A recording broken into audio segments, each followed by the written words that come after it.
ससुराल और प्रेग्नेंट बहू। हर स्त्री जीवन में एक बच्चा चाहती है, पर जब एक मस्त मौला स्त्री माँ बनती है तो कितनी दिक्कतें आती है और वह कैसे इन दिक्कतों को सुलझाती है, चलिए देखते हैं। सास ने कहा, अरे निशा, क्या हो गया? मैंने तुम्हें ऊपर अपने कमरे में बुलाया था, तुम अभी तक नहीं पहुंची। तुम तो सीढ़ियाँ भी नहीं चढ़ पा रही। अरे माँ जी, आप माँ बनकर तो देखो, कितना सोच समझकर फूक फूक कर कदम रखना पड़ता है, वरना ये सीढ़ियाँ तो मैं यूं ही कूद कर पार कर लूं। यह तो मेरे बाएं हाथ का खेल था पहले। सास बहू की बातें सुनकर सोच में पड़ जाती है। सास ने कहा, अरे बहू, हमने तो कभी बच्चा पैदा किया ही नहीं ना, बच्चा तो केवल तू ही पैदा करने वाली है। बेटा निशा, जिसकी तू बीवी है ना, उसको तो डाउनलोड मैंने ही किया था। बड़ी आई, और पूरे 7 बच्चे हैं मेरे, और वो भी जिंदा। तो तू झाड़ में मत चढ़, समझी? बहू सास की बातें सुनकर सुन्न हो जाती है और उंगलियों में ननंदे, देवर और अपने पति को मिलाकर पूरे 7 को गिनती है। और यहाँ एक ही बच्चा पैदा करने में हालत खराब हो रही है। बेचारी निशा अपने कमरे में आती है और खुद से ही बोलती है, हाय रे निशा, मुझे तो ऐसा लगता ही नहीं कि मेरी कोख में कोई बच्चा है। लोगों का तो पेट बाहर आ जाता है, लेकिन ये उल्टी, हाय कितनी उल्टी होगी। सास ने कहा, क्या हुआ बहू, उल्टी की दवाई क्यों नहीं खा लेती? बहू, नहीं माँ जी, अगर दवाई खाऊंगी तो बच्चे के पेट में भी दवाई जाएगी ना। बाद में पैदा होने के बाद कहीं दूध की जगह टैबलेट न मांग ले फुंदरू। सास सर पकड़ लेती है। रात को पति घर आता है। पति फलमा, अरे निशा, अलमारी से मेरा पजामा तो निकाल देना, आज बहुत थक गया हूँ। निशा, ये क्या बोल रहे हो फलमा? तुम्हें पता है आज मैंने कितनी बार सीढ़ियाँ चढ़ी, मैं खुद थकी पड़ी हूँ। मैं माँ बनने वाली हूँ, समझे नहीं फलमा? मेरे बलमा, जाओ मेरे लिए 1 कप चाय लेके आओ। पति फलमा समझ जाता है कि अब ये फिर से शुरू हो जाएगी। अरे भाग्यवान, तुम चिंता ना करो, मैं पजामा पहनकर चाय लेकर आता हूँ। अच्छा, तुमने आज कुछ खाया कि नहीं? निशा को याद आता है कि शादी से पहले वो कितना खाती थी और अब खाने का तो ढंचर ही बिगड़ गया। ना जाने कब क्या खाने का मन कर जाए। आधी रात को गरम समोसे तो भरी दोपहर में ढोकले। ननंद कावेरी, भाभी चलो, आज तुम्हारी फेवरेट फिल्म आ रही है, टीवी पर सभी मिलकर देखेंगे। पति फलमा, आजा बीबी आजा, तेरे मतलब की फिल्म आ रही है। याद है पहले तो कैसे फैल जाती थी जमीन पर फिल्म देखने के लिए?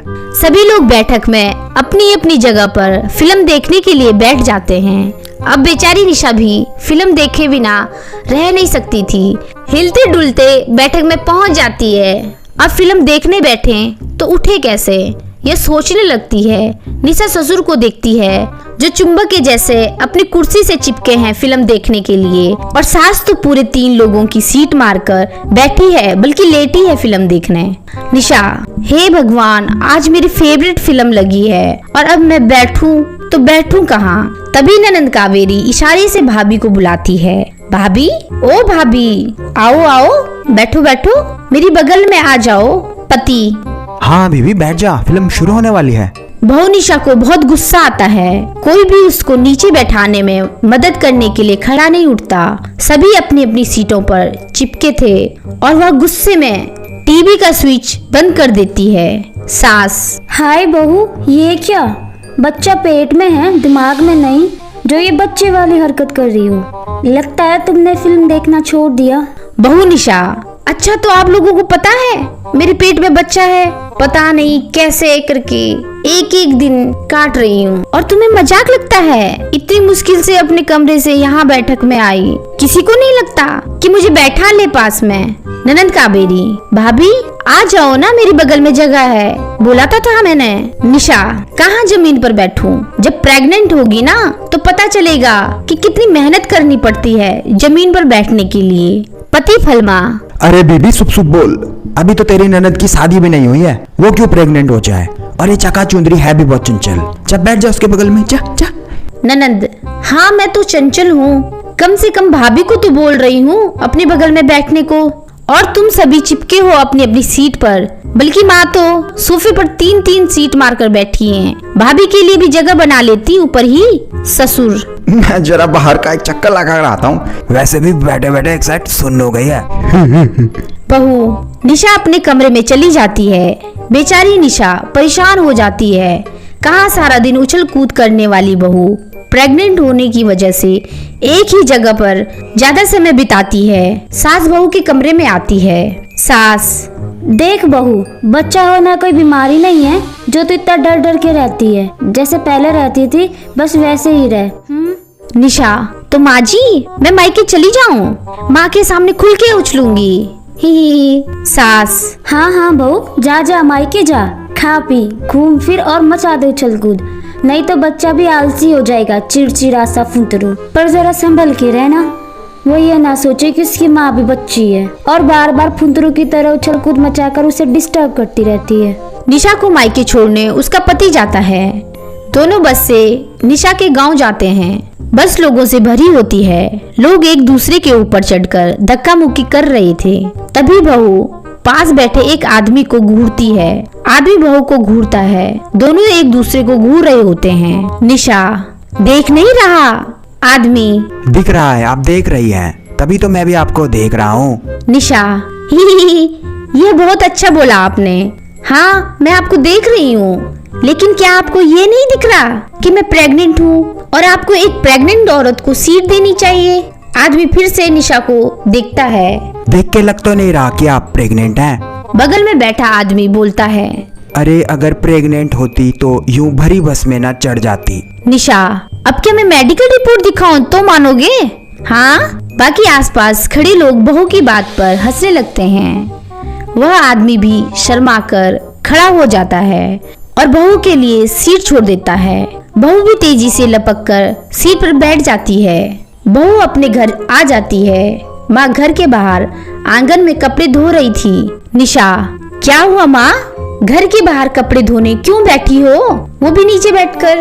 माँ, तो कहाँ बैठूं, तेरे पापा के सिर पर? और ऐसे हालत में यहाँ आने की क्या जरूरत थी?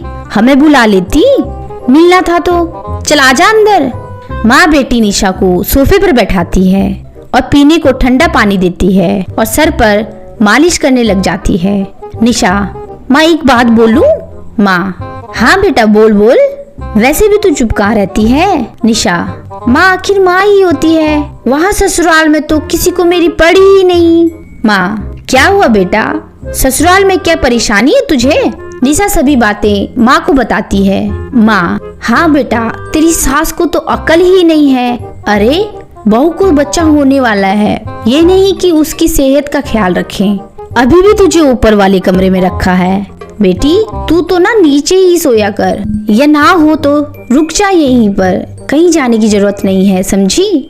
निशा का भी मन था माँ के पास रुकने का, पर सास की दवाई, पति की चिंता और दवाइयाँ जो कि बच्चे के लिए है, वो भी तो ससुराल में है। निशा, नहीं नहीं माँ, मैं कल ही चली जाऊंगी। माँ, ठीक है बेटा, जैसी तेरी मर्जी, तू कमरे में जाके आराम कर, मैंने एसी ऑन कर रखा है।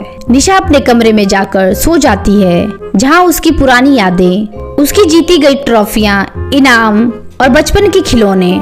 निशा, पता नहीं मैंने शादी क्यों कर ली, माँ के साथ ही आराम से रहती। सारा दिन उल्टी कर कर के आंखें बाहर आ गई है। निशा को नींद आ जाती है। जब नींद खुलती है तो पति सामने होता है। पति, यार तुम बस में ही चली आई, समझ में नहीं आता कि हमारे बच्चे को बस में बैठने की आदत नहीं है। अच्छा जी, और बस में जो धक्कों का शिकार हुई और वो, और अभी इस दुनिया में ना आए इस फुंतरू को क्या पता मैं इसके लिए कितना झेलती हूँ। पति, हाँ हाँ, लेकिन हमारे इस फुंतरू को कोई कमी नहीं होनी चाहिए, ठीक ना मेरी चक्का चुंदरी? निशा को समझ में आ जाता है कि पति फलमा उसके लिए नहीं बल्कि होने वाले बच्चे के लिए वहाँ आया है। निशा जैसे ही ससुराल पहुँचती है, सास, आ बहू आ, तेरी ही कमी थी। ये बता मेरा पोता कैसा है, मजे में तो है ना? कहाँ घूम कर आया नानी के घर? निशा, अभी तो बाहर आया ही नहीं माँ जी, तो कैसे पता पोता है या पोती? सास, अरे जो भी हो, पोता या पोती होगा तो हमारे घर का चिराग ही ना। और सास बहू को दूध का गर्मा गर्म गिलास देती है। सास, ले बेटा, गर्मा गर्म बादाम वाला दूध, बच्चे में भी ताकत रहेगी और तू भी पहलवान बनेगी। कहानी का सार, जैसे सास भी कभी बहू थी, वैसे माँ भी तो कभी बेटी थी। धन्यवाद।